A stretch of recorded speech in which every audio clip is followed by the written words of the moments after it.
معلومه.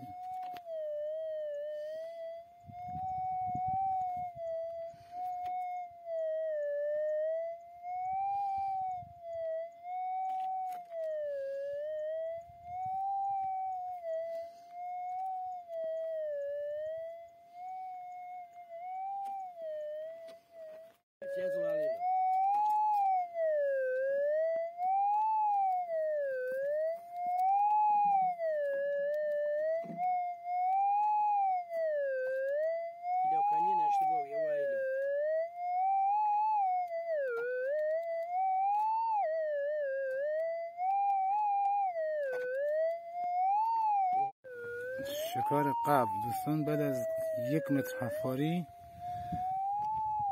تازه داره با نفس واضح میگیره. 1 متر تقریبا 10 سانت حفاری. 1.80 رفتیم پایین، همچنان کار ادامه داره.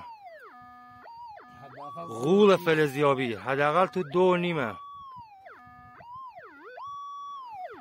غول فلزیابی لوپ 90. عمق قبر 2.5 متر تک کاسه.